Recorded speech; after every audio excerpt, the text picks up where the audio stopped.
Ngayon mga paps, bibigyan ko naman kayo ng idea sa pedal ng isang automatic transmission para to sa mga mag-aaral pa lang mag-drive, new driver, or gustong may matutunan with regards automatic transmission.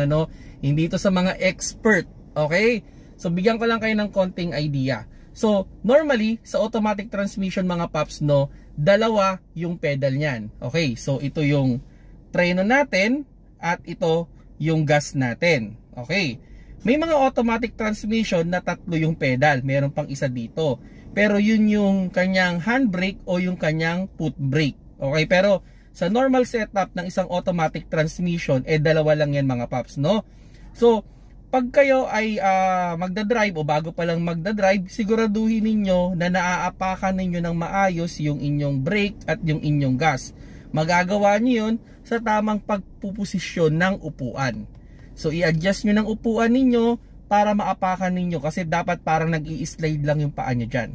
Okay, now sa pag-apak nyan, okay, sa pag-apak ng isang pedal, okay, sa gas, okay lang na yung daliri ng paa mo yung ginagamit mo. Okay? Daliri lang. Okay lang yon.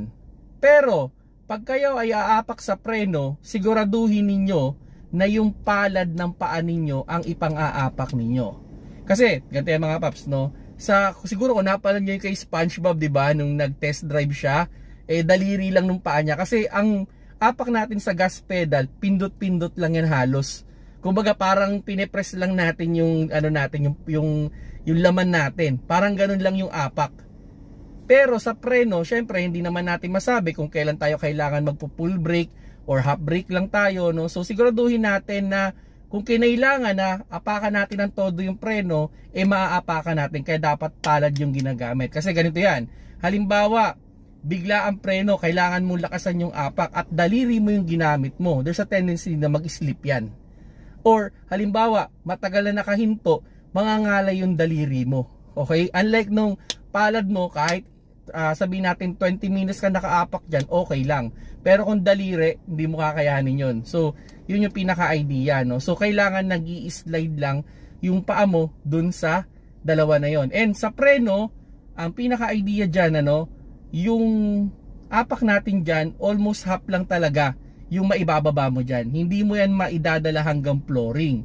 Kasi pag yung preno mo nadala mo hanggang flooring, may problema yan. Lusot yung preno ninyo. So hindi yun ideal, Half lang lagi. And pag kayo ay magpepreno, wag din yung buong bigat ninyo yung ilalagay nyo dyan, kumbaga alalay lang din yung apak. Sa gas naman, usually mga 2,000 to 3,000 RPM lang tayo. Or kung dun sa ating speedometer, okay, dun sa ating instrument panel, hanggang lang yan, mga 2 hanggang 3 lang ang apak natin dyan. Okay mga paps, so yun mga paps, yun yung idea, Again, kailangan nag-i-slide lang yung paa ninyo dun sa dalawa. Okay, hindi naman tayo katulad ng jeep na kailangan mong iangat yung paa mo para maapakan yung preno. Sa mga automatic transmission, usually it was designed na umi-slide lang yung paa mo back and forth ng brake and gas.